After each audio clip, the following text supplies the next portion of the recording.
Good morning, everybody. I'm Neil from Tribepad, sharing the webinar today with Smriti Joshi, who's Chief Psychologist at Wysa, and they're experts in providing mental health support in the workplace through an app, and they're experts particularly in the HR sector. Just going to ask Smriti to introduce herself and say hello, and then we'll get started. So Smriti, hi everyone. Thanks for joining us. Hi everyone. Thank you, Neil and Tribepad, for this opportunity. I'm the Chief Psychologist at Wysa. I'm a practicing psychologist, have been in the space for almost 20 years, but the kind of stress people have been experiencing ever since 2020 has been unmatched. I think people are really struggling, and I'm happy to contribute to Tripad's cause. Excellent. Thank you so much. And so what we're going to do is just quickly show some slides of some research that we've been doing at Tribepad into stress in the workplace, particularly as it relates to talent acquisition teams. So as Smriti was saying, since 2020, there's been more pressure than ever for TA professionals, caused by a whole load of things in terms of lack of quality candidates, counter offers, ED&I initiatives, pressure on overheads, escalating advertising costs, and of course the big C of COVID and the massive shift that made. So we've done this state of the sector research to really understand the challenges recruiters are facing, and then most importantly what we can do about it to help, how recruiters can help each other. And having Smriti on the call today is fantastic, because she's going to share some really top tips about how HR teams can handle that stress in the workplace and therefore be more effective and more healthy. So in terms of that research, we're going to take you through the state of the sector recruitment survey that we've recently completed, where we asked more than 500 recruiters. We asked them about candidate quality, performance measurement, how talent acquisition is viewed in the organisation, ways to reduce bias and ghosting, and really focusing on finding fulfilment in the role and how recruiters are managing stress. So I want to start with, really a quick thought of how do you as a recruitment or HR professional currently feel? How stressed are you in your role? How stressed do you think your team is? What about your colleagues or people in your network? What levels of stress do you see in recruitment at the moment? And how does that compare to 2 years ago, 3 years ago, 5 years ago? And do you see it getting better? So that was effectively the first question we asked in our survey, is how would you describe your work stress levels right now? And there's no doubt about it, this is a real concern for talent acquisition professionals. We've got 72% of recruiters say they're experiencing some level of stress. We've got 33%, 1 in 3 of us, says we're struggling to cope. And really concerning, we've got 3% are at breaking point. Is that somebody in your team? Is that somebody you're sitting next to? Could it be you? How can we help with that situation? It's clearly something that we should be concerned about. So before we go into more of the research, I'll just give you a very quick word about Tribepad. So we are the UK's best enterprise talent acquisition platform. We would say that, but it's not just us that says that. Fosway say we're a strategic leader. IDC say we're a major player.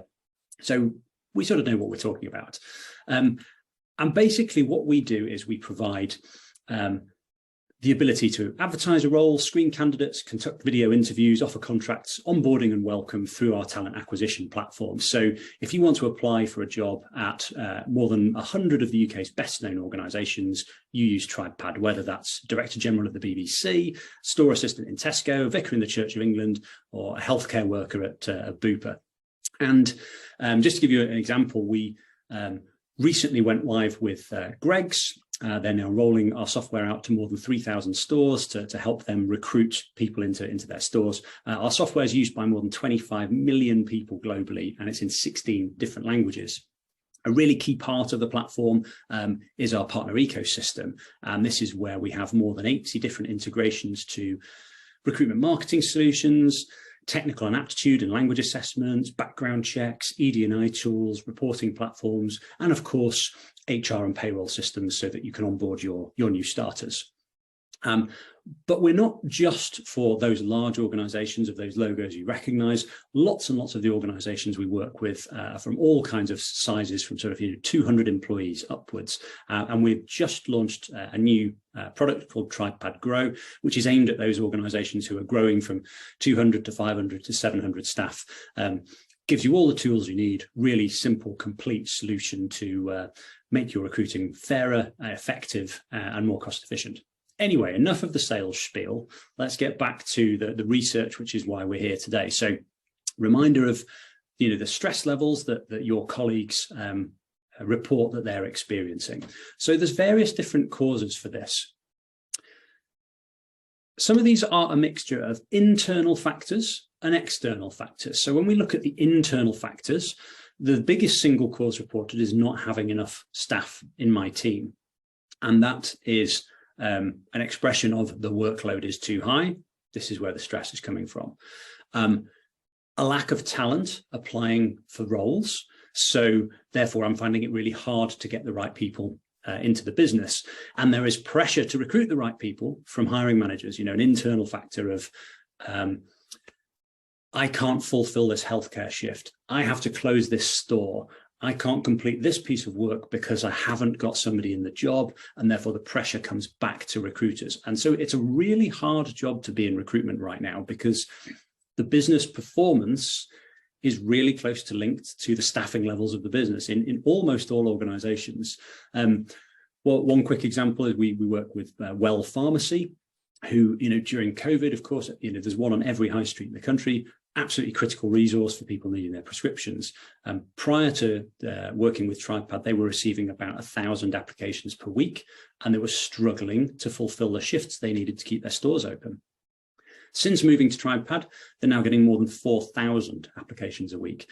So fourfold increase in the number of people coming in the door in terms of trying to get that talent in to recruit the right people. So I think a thought to take out of this is, why might recruitment be underappreciated or underinvested in within the business, so that the tight deadlines and not enough resource to deliver? How can we get that investment? How can we work in a more productive way to relieve that pressure on recruitment teams? A key point we touched on the research was around candidate quality. About 60% of recruiters surveyed said that they'd seen a reduction in the quality of candidates applying. And there's some quite significant regional differences, as you can see on the graph here, where up in the east of England, it's a really big problem. Northern Ireland seems to be less of a problem, but still fairly significant. And what we did see from the research as well was almost all recruiters reported an increase of what they would call application spam. So candidates applying for 10, 20, 30 jobs at a time without really looking at the company or the role itself, and just firing out applications and seeing who comes back. And of course, that puts a lot of pressure on recruiters to sift those applications in a fair way, and juggle those interviews and offers as quickly as possible. So again, it's another source of stress. So it's important to find ways of sifting out those unsuitable candidates really, really quickly, so that you can hone in on the most suitable candidates who you want to bring into the organization. What's interesting is quite often we find recruiters aren't responsible for the onboarding process. So the recruiter will be responsible from sourcing to offer, and at that point might be handed off to HR operations. And in terms of what does successful recruitment look like, the quality of hire and the retention rate of those staff is right up there in terms of a measure of success. And so when recruiting goes wrong, so for example, if an offer is made to a candidate, but they're juggling multiple offers and they drop out, or they're hired, but then they don't work out, the problem falls right back on the recruiter to go back and repeat the work and do that again.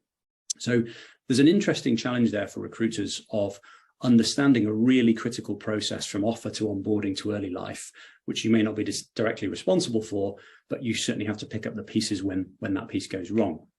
So in terms of other success metrics that recruiters are looking at, there are many in the middle of this table here you'd expect to see, like time to hire. It's great to see that candidate satisfaction is in there, but actually only a minority of recruiters are really looking at candidate satisfaction as a measure. One thing that really jumped out to us in this research was that cost of hire and candidate source was far less often measured.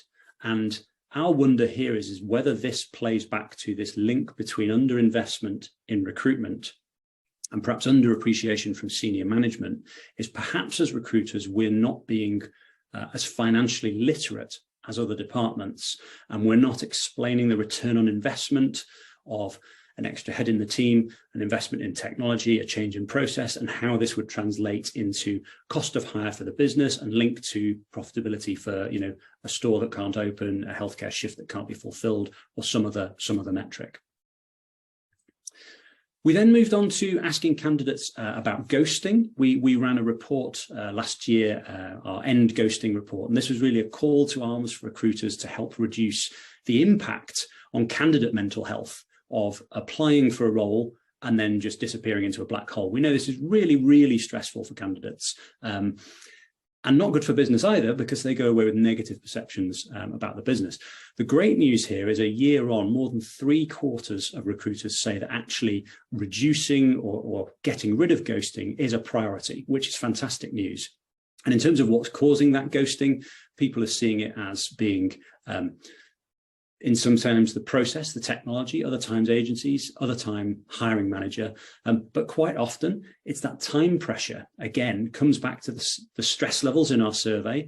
When recruiters are busy and overworked and stressed, guess what? One of the things that becomes hard to justify in your day is going back to those unsuccessful candidates. So it's, it's a problem with many facets, I think.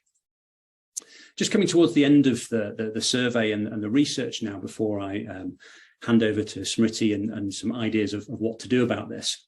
We also ran a campaign, and we continue to run a campaign called Stop the Bias. And this is all about aiming to improve recruitment outcomes for everybody. So ED&I is a massive priority for all TA teams and has been increasing in importance over the last few years, which is only a positive thing. So this question was all about what initiatives are you currently having in place and what do you plan to do in the future? So the great news is we're seeing really wide uptake of bias training. We're seeing a move towards more structured interviews, which are shown to be fairer to all kinds of different communities. We're also seeing skills tests rather than reading a CV and taking all sorts of subjective information. And we're seeing an encouraging increase in the use of anonymous applications, which again has been shown in numerous academic studies to give a fairer recruitment outcome. But what we do see in here is only 44%, so less than half of recruiters say they're using the diversity data collected during the recruitment process to actively improve the process. So in many cases, we're collecting that ED&I data because we have to, or because we think we should, but then we're not actually doing anything with that data other than reporting on it. So we think that's an area where we'd like to see more happening. But there's still 40% of organizations aren't using a structured approach to interviews. And we know that's a really easy win, because that is an area where bias creeps into the recruitment process quite easily. The final thing really to leave you with in terms of the research that we've been done is, and links back to stress and workload and how senior leadership views talent acquisition professionals. We asked, is your recruitment career as rewarding as you'd hoped? Because let's face it, that's why we're here, right? We need to pay the mortgage, but we want to enjoy our lives. We want to feel fulfilled. And the good news is more than 50%, or roughly 50% of TA professionals are satisfied with their career. Either, yes, it's meeting expectations, or it's exceeding expectations. So that's good. But that also means 50% of us feel like there's something missing. And this inevitably is going to link back to those stress levels of feeling in work. If you come into work every day and you feel hugely fulfilled, it's easier for you to manage workload or deal with financial issues. But actually, if you're not feeling fulfilled and you're stressed all day long and overworked, that's going to cause people to want to leave the profession, or it's going to cause people to get stressed and ultimately become ill, which clearly is the last thing we want. One concerning data point we did see in the research is that women are twice as likely to be disappointed.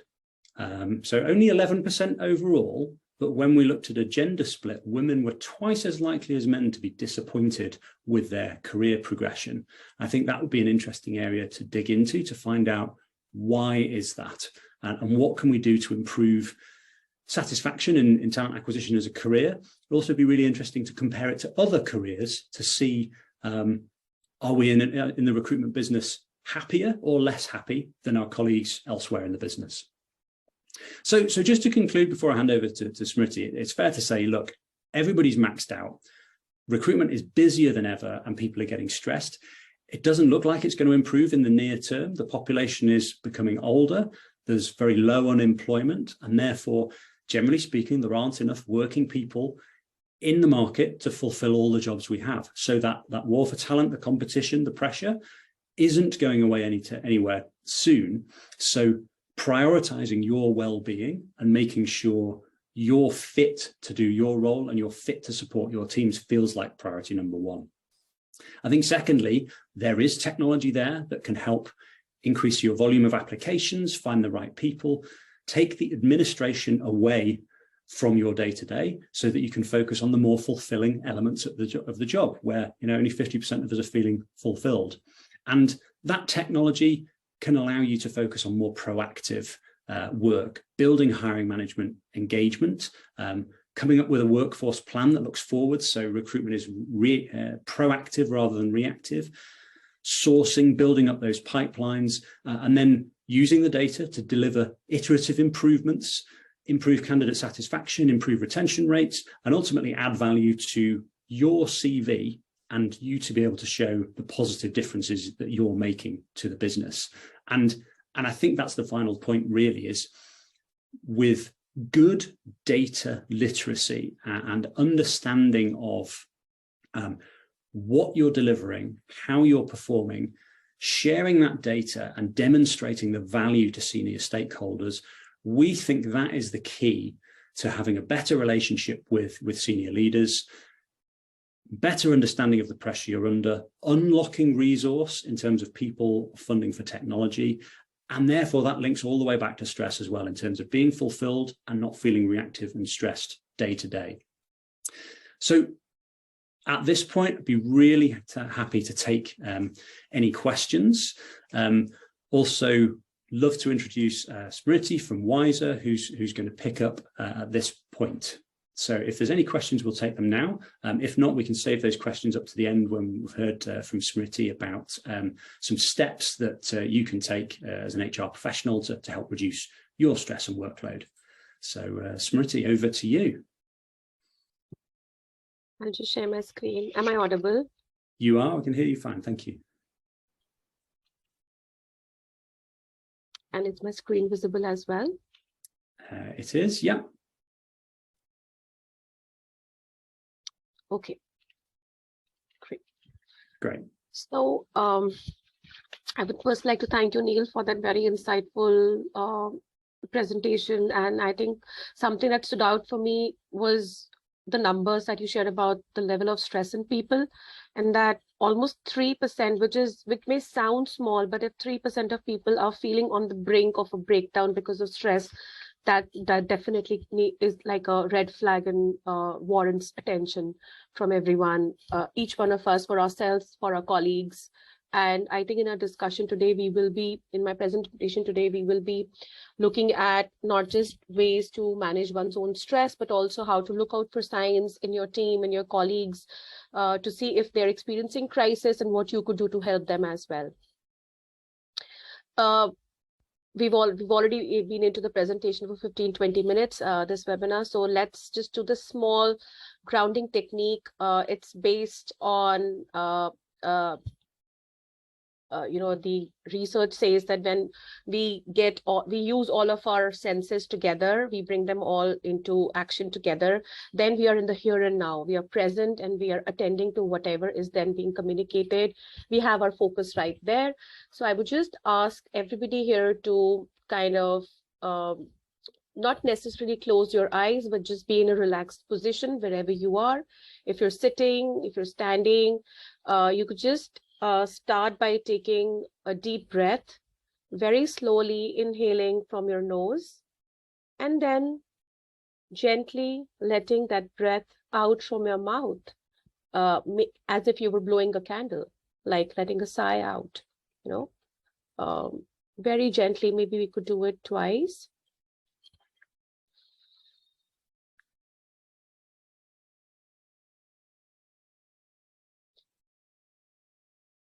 If you're done with your deep breathing at least 2 times, I want you to just look around your surroundings, wherever you are, and just to yourself name 5 things you can see in your mind. It could be just anything. It could be the color of the wall. It could be an object. It could be a chair, anything. Just name 5 things to yourself that you can see.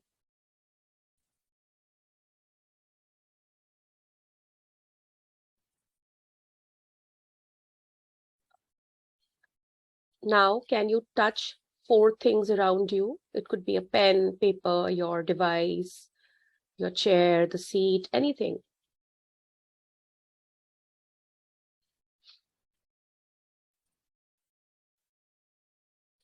Now try and name to yourself 3 things that you can hear. It could be the noise around you, my voice, any other sounds that are coming from around you, even your own breath, if you can hear that, if there's pin drop silence.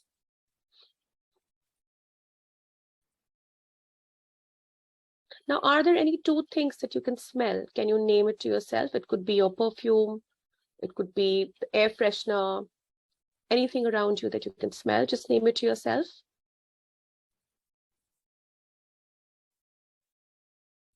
And then one last thing to do is just name 1 thing or try and taste 1 thing that you can. I'll be tasting this, and it's not what you think. It's just a glass of water with some Indian spices. I have bad throat, so I'll just be having this. Just feel how it goes down your throat, the temperature, the taste. Just notice it. And we can end this exercise with 1 more deep, easy breath, as deep as you can, you feel comfortable with. You don't have to push yourself to, breathe very deeply. Inhale through your nose and let it out through your mouth, like a sigh of relief.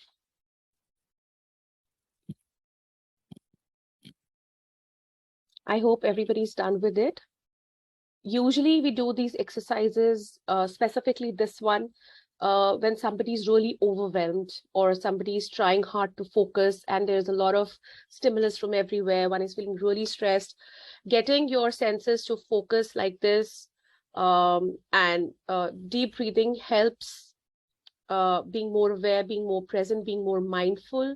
And it takes your attention away from whatever was bothering you in your mind. It could have been thoughts about something happened in the past, some interaction, some conflicting conversations, some difficult conversations, or worries about the future.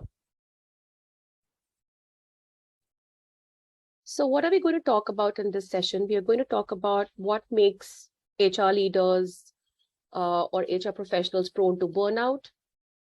Compassion fatigue, have you heard that term? Usually this term is used for people who are in service professional, who are helping professionals like doctors or nurses or first responders. And I think we've really never acknowledged HR professionals as first responders, because there's so many people who may be reaching out to you in their times of crisis. And you are playing that role day in and day out, and hats off to you. And I would like to acknowledge that that's a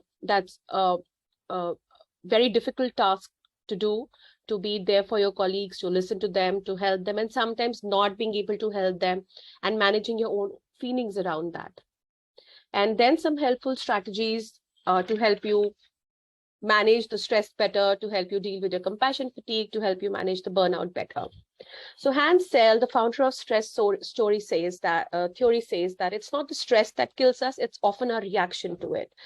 And stress is usually how we react when we feel under pressure. I think Neil in his presentation shared a lot of factors that could be causing stress to recruitment professionals, for HR professionals, for different, as even as individuals in our own personal lives. There are many factors that are constantly impinging upon us, causing stress.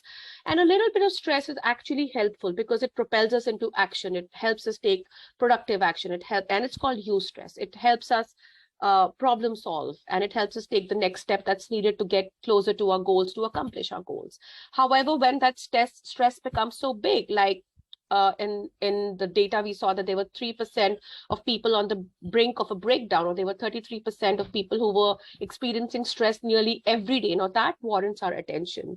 And usually you would see that you would probably notice that your colleagues are doing better while facing similar stressful situations as you are. And it's then our own responses that need to be looked at.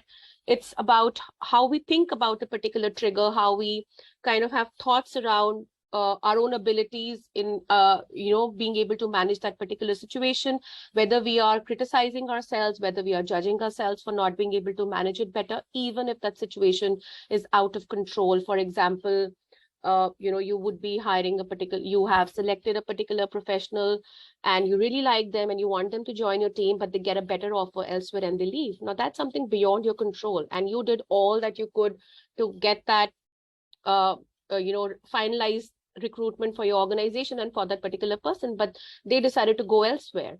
And in such situations, what helps is that we need to look at where our locus of control lies, and how can we bring a shift in our perspective when we are looking at these situations, and how we also change our responses to stressful situations. And to do that, it helps to kind of be aware of how stress is impacting your body, how stress is impacting your thoughts, and then how stress is actually impacting your actions. For example, you may experience rapid heartbeat, you may experience sweaty palms, you may feel like you're having a headache, and you could either go out and just take a small pause and walk around and get some fresh air, or you could pick up that glass of alcohol and just gulp it down and think, okay, this is now helping me manage my stress better. So those are the responses we are talking about that where we can actually make a change.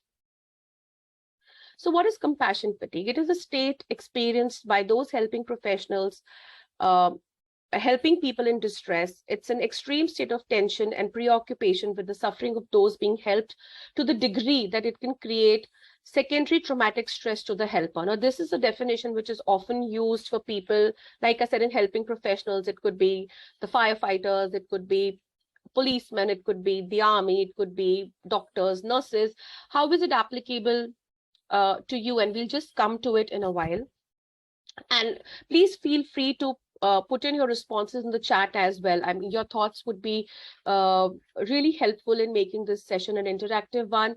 Have you experienced a sense of distress or sense of stress in trying to assist people, with managing their concerns that they bring to you, helping them resolve conflicts amongst colleagues that they bring to you?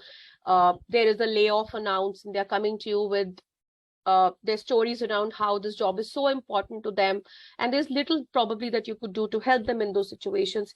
Anything that comes to your mind where you have felt extremely helpless, at the same time compassionate, wanting to help them, but not being able to help them as well. So what are some causes, or what are some triggers that make you vulnerable to burnout? So people who are, do you notice yourself doing more with less? There is a lot of work on your plate and less time. Do you see yourself running faster and faster, trying to keep up with the demands in your professional life, with the demands to expand the team, with the demands to keep in touch with your clients that you're trying to hire for, etc.? Are you constantly feeling stuck in a crossfire between the demands from your organization and the needs stated by people you're interviewing? What is the kind of salary they expect? Can the organization pay? And if you're an HR professional, you could be really helping people resolve their conflicts that they are bringing to you. And these are some things that people have shared earlier in similar webinars where they said that, okay, these are the things that help them, that make them more vulnerable to burnout. Would you like to share, some of you here, that what makes you vulnerable for burnout, or what are your triggers for feeling stressed? Anyone here would like to share?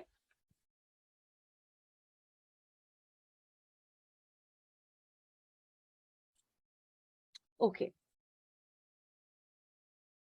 So I think we'll then just go on with discussing some of these in a bit more detail. Doing more with less. So often we find ourselves, I think I have found myself recently under a lot of pressure with a lot of activities that are coming up my way, that are filling up my plate, but very little time to do them. And I think it's nearly a universal complaint for a lot of HR professionals where staffs are shrinking.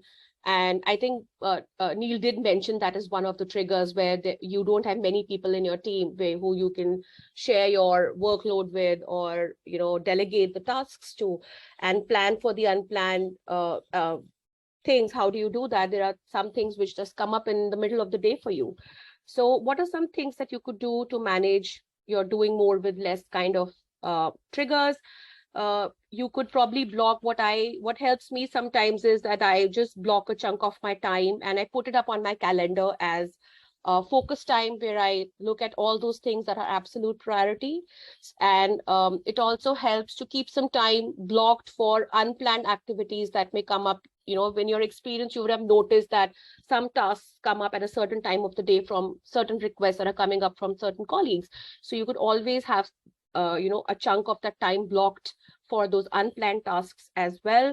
It also helps to remember that not everything needs to be finished on any given single day. What is it that can be pushed back or could be shifted to another day? Because at the end of the day, whether it's a personal life or a professional life, there will always be something that will remain incomplete, that will feel like it's left out or not paid enough attention to.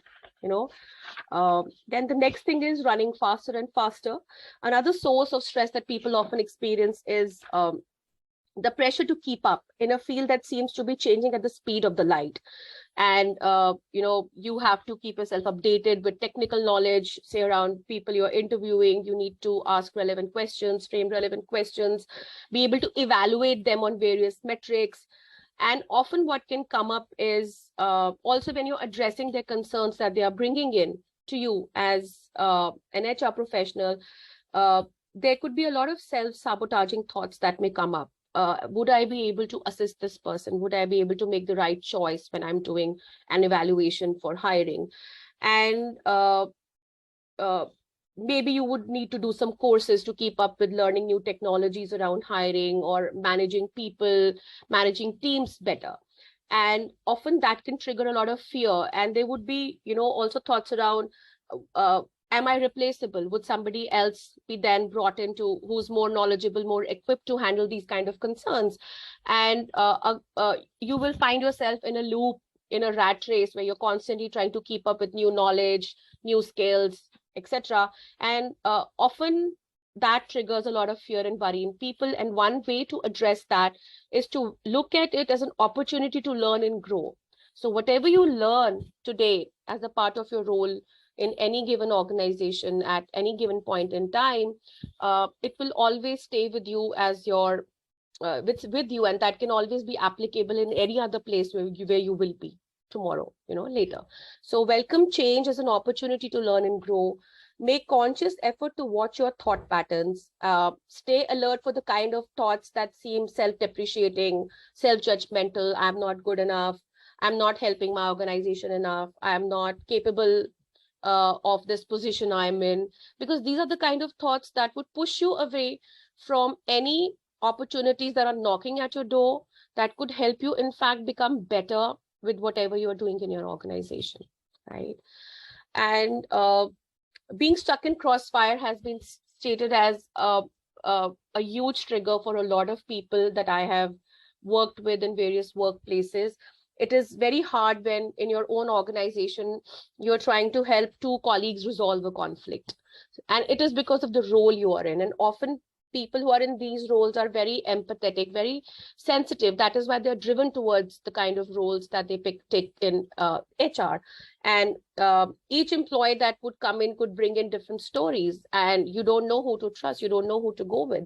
And the hardest thing about these situations is keeping the tension between the warring parties from seeping into your own in your own plate, affecting you. You come back home, you're still not able to switch off. You're still thinking about, how do I manage this stress better that I'm facing at my workplace? And in these situations, it's important to remember that there is only as much as you can do. You're there to listen. It is important to set expectations with such individuals who are bringing their concerns to you, not necessarily a conflicting situation. It could be other demands, it could be increase in pay, it could be a resignation that's come up your way to handle, it could be any of these situations, and not everything can be resolved or problem solved. There are some things one has to accept. There's only as much as we can do to resolve these concerns, and letting people know that you're there to listen, and also trying to put back some responsibility back on them in terms of, if I would come to you or another friend would come to you with a similar concern, what would you tell them? How would you then help them resolve this conflict? Because often when people are in having difficult conversations or in conflict, they find it hard to empathize with the other person's situation, and you cannot rationalize and empathize for everyone at the same time. So it's important to set those expectations that I'm here to help you show you the true picture, to help you see the other person's perspective and take into account your perspective. And this is the best I can do. And then letting them manage their own concerns at the same time, because there's only as much as you can do. And I think this reminder that there is only as much as I can do in my given role, in my individual capacity outside of an organization where there are no binding factors on me with regards to certain decisions that may come up my way, I could probably do a lot more. But I also have to create that balance between my human self, my personal side as a human, where I would want to help someone in more ways, as well as the role that I'm playing in an organization at that point in time. So practicing safe stress as one of the techniques also really helps, where you try and construct healthy boundaries around you, and setting expectations, as we discussed earlier, is a very important aspect of trying to build healthy boundaries for you.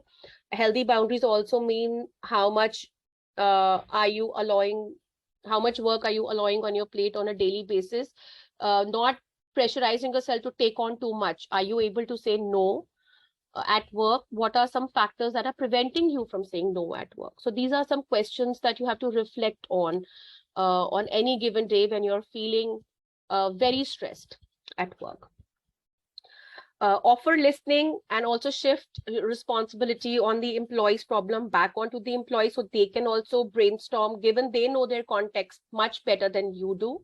And you can say that I'm here to brainstorm with you. You can always bring back alternative solutions that may come to you. Meanwhile, I could also think of alternative solutions for this concern, and then we could brainstorm together. So that gives both you and any person who's coming to you for more assistance some time to think of alternative solutions, and not get stressed to solve everything immediately in the here and now. Also, training other people in your team, training managers for various faculties, departments that you have, to help with people management skills would also help. Like, I know at my organization, we have a lot of people who have grown from being hands-on work professionals, like tech professionals, to people managers, but they are not necessarily trained as people managers. And the HR team in our organization has taken the responsibility to train the team leads or managers for these respective faculties to be able to do some amount of people management, to be able to resolve some conflict, some difficult situations within their teams itself. So that means lesser concerns coming your way.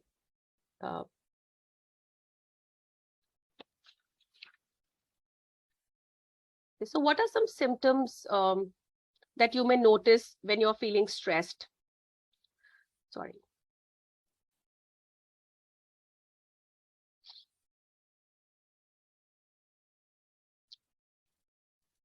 So if you look at this, it's kind of a thermometer that we have created, and it goes from 0 to 100. And it could begin from, it could begin from at 0, there is no distress, you're completely calm. So you're in a stage of good stress, eustress, where you're being able to channelize your energies into working towards your goals, into whatever your tasks are, managing your work-life balance pretty good. And then at 10, there is again no distress, you're alert, you're being able to concentrate. But as you go up the scale, you start noticing that you could be slightly distressed, you could be feeling low, you could be feeling anxious about an approaching meeting, an interview to take, etc. And then slowly, as you go up till 100, you notice that somebody could be unbearably upset, can't function at all, is avoiding work, not coming to work, you don't feel like getting out of your bed. So something to reflect on when you look at this thermometer is, for yourself, make a note of these numbers here. Where do you think you are right now?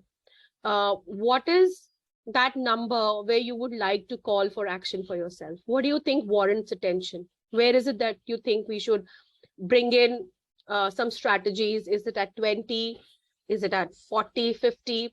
And you will realize that the higher you continue to push yourself to work, as symptoms increase, the more you're getting towards, getting in that category of those 3% people who were at the brink of a breakdown. So usually early intervention works best.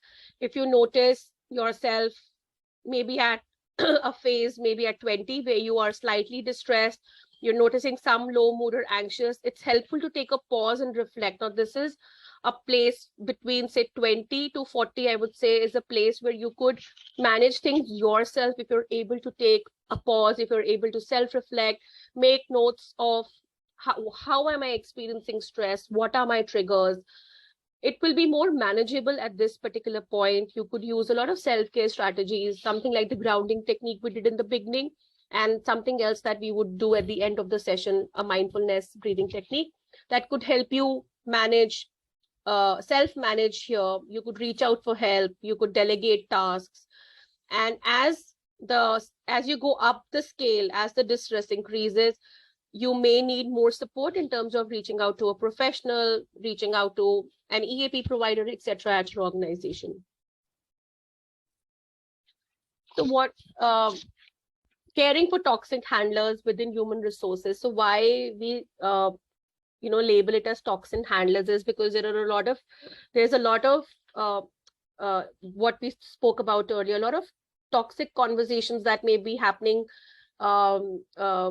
in your cabins, where people are bringing in difficult conversations, where people are bringing in a lot of anger, frustration, a lot of negativity that you may have to get exposed to each day because of the roles you are in. And how do you manage staying away or managing whatever's coming your way? Just like, we have air purifiers and we wear masks to keep away from pollution, keep away the toxic air or just pollutants. Similarly, here are some things that you could do to manage your everyday stress better. Most important is practicing self-care. It's being talked about a lot, and no, it's not overrated. Like I said, if you remember the scale that we saw, there are days where we will be performing extremely well, eustress phase, doing really good. And then we'll notice one odd day, we're not doing too good, some things come up. Second day, you're still doing good, but you're noticing the impact of what happened the previous day that brought your mood down, still not resolved. And the more we keep these unresolved things getting piled up, the more we suppress our feelings about a particular task or a particular employee in your organization you're not being able to help or handle better, or about too many difficult situations that you may be facing at your workplace, the harder it will become for you to self-manage your concerns. So self-care is not just about eating well, exercising, and taking care of the biological needs. It also means that you're very self-aware about how it's impacting you, your feelings. What are the kind of thoughts you're noticing most of the day for yourself, about yourself, your abilities, about other people around you? And we'll discuss some of these in detail in a while. Establishing healthy boundaries, we talked about that. Getting yourself trained on being improving your skills, emotional intelligence skills, a lot of empathy towards us, our own self. I think it's always easier to offer that holding space to others, where we are willing to listen to them, to talk to them, but it's very hard to bring in that holding space for self, because we are quick to judge ourselves. How could I feel stressed about this? Oh, this is nothing. Look at that person. He's doing so well and I'm doing so poorly. And these are the kind of self-sabotaging thoughts that we often notice, self-critical thoughts that we often notice. And bringing in self-compassion, viewing ourselves with a third person's perspective, can help bring in that empathy towards oneself. Take a break from work if needed. 1 day of break or 2 day of break could actually prevent a longer break later. You will be able to address many things when you take a pause, when you're away from that constant pinging on your communication channels, mails, etc., and go back to work with a fresher perspective. And of course, work-life balance, which I know is one of the hardest things to attain these days, but and it may sound like another task on the plate. We have to work towards work-life balance. That also sounds like a task of work. And if you're conscious about it, and if you're trying to bring it in on an everyday basis in some way, that will be really helpful. So here are some self-care ideas for the mind.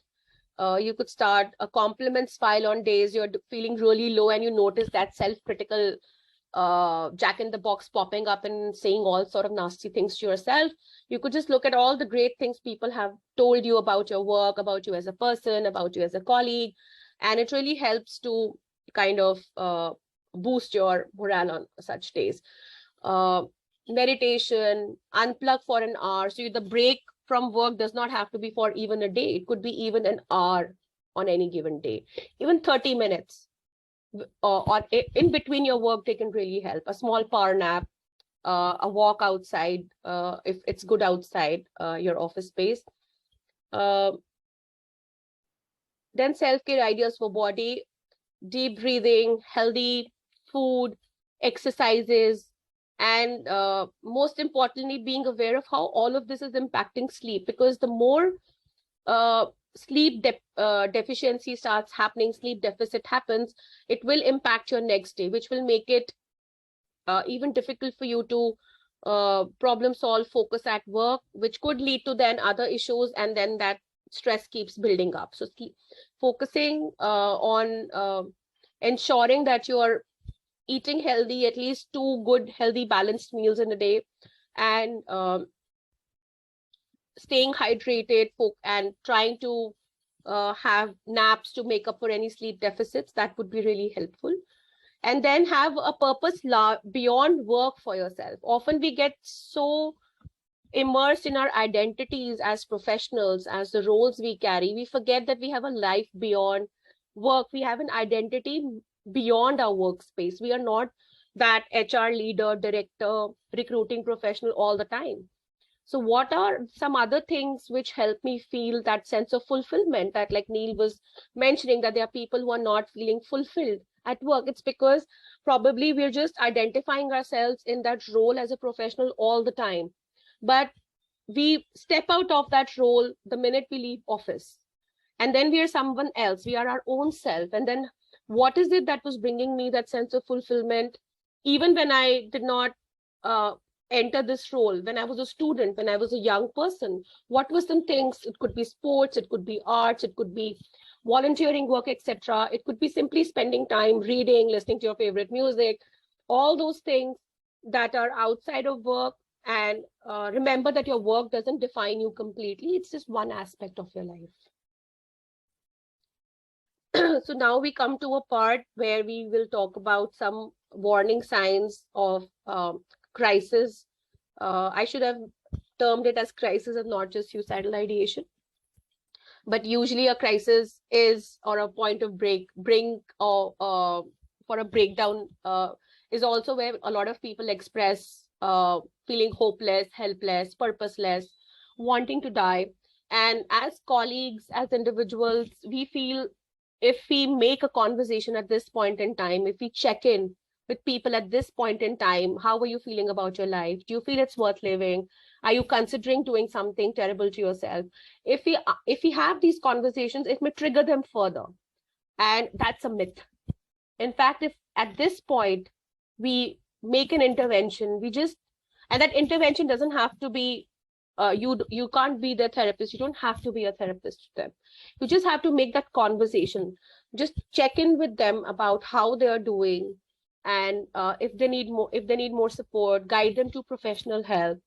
That would really help them, because they would have been wanting to speak to it about with someone. And often having these thoughts can make someone feel really weak, as if it's a personal deficiency, and that makes people feel bad about themselves, and it makes them feel they may be judged, and they never share about it with other people. But if you notice these signs where you see there is a sudden increase in use of alcohol or drugs, there's a significant change in somebody's sleep, diet, hygiene, they are coming to work in shabbily dressed, they don't look their usual selves, there is a lot of anxiety, they are saying no to a lot of things, they're avoiding a lot of things they were enjoying earlier, and they actually talk about how purposeless their life seems, or they're feeling helpless. Those are some signs that can alert you about them experiencing an emotional crisis. And that is the time to kind of make that first conversation with them, check in on them, and just be around them, motivating them to seek professional support.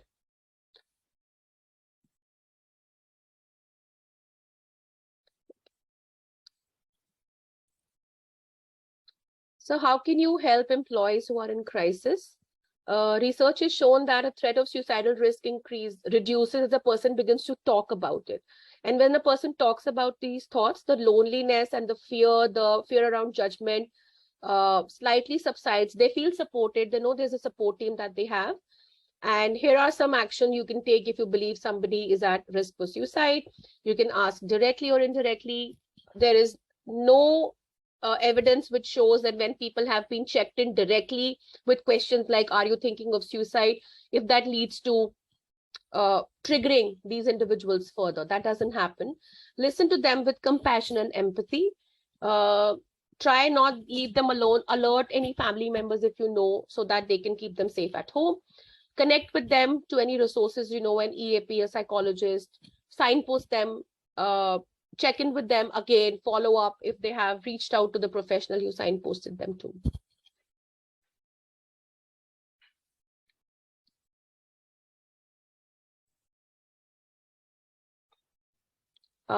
Can I request Neil to share the link, or Jude to share the link for the mindfulness exercise? I think we've talked about some difficult things, and a mindfulness exercise at this point in time will be really helpful. Yeah, we'll certainly, everybody who's been on the webinar will share so the slides, the research, and the links to the mindfulness exercise. I really liked the exercise you did at the start, Smriti, with the the 5, 4, 3, 2, 1. I thought that was really interesting, where I'd seen other exercises that were just about breathing, but actually really being in touch with what you can smell and see and hear and touch, around your desk. I thought that was really fascinating. Thank you for that.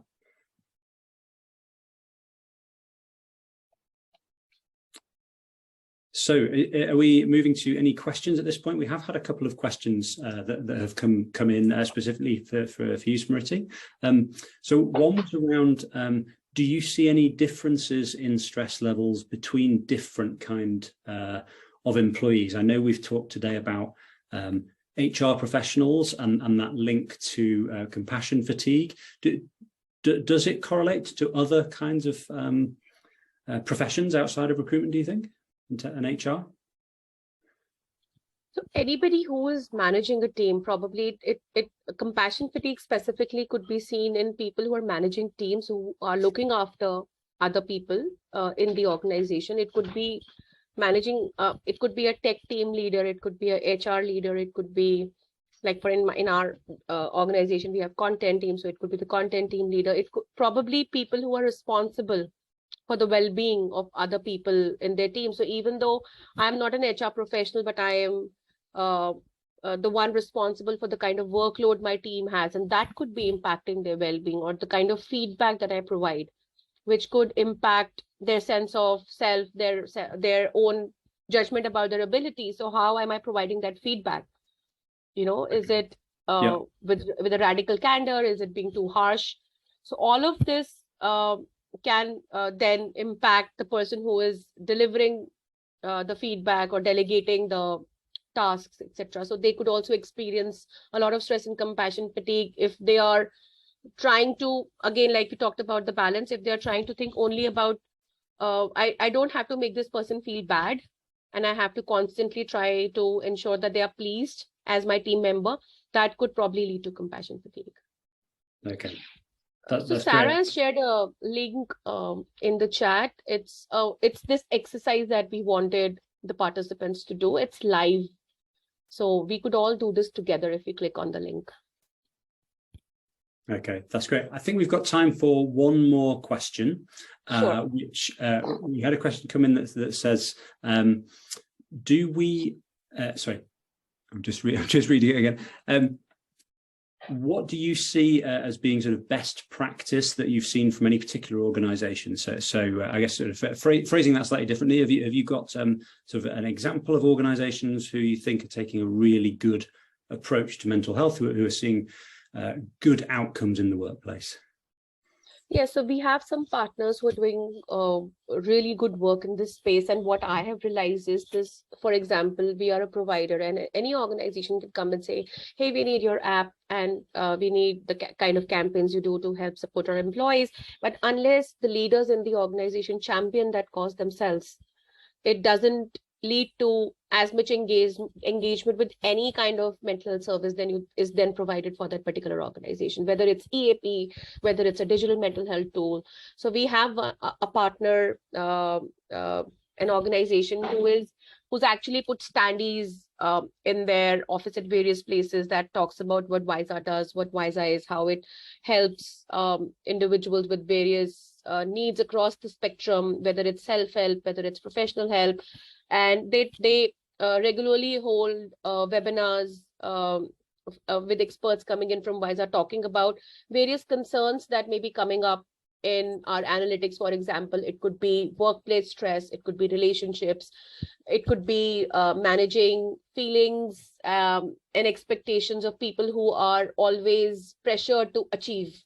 High achievers, right? They are under constant stress because of the personality that they have, or type A personality. So and these are requests that come from their side. So we as providers, or people who are providing EAP services, unless the organization makes some noise about it, is able to motivate their employees to take up these services, ensuring them that this is no way of judging them or identifying people who may be struggling to take some decisions around their role or their continuity in the organization, then people will definitely reach out more and seek these services more. That's great. Thank you. And Smriti, thank you very much for sharing your expertise. Really valuable, really helpful, such an important topic. Thank you, everybody, for joining us, and we hope to see you soon.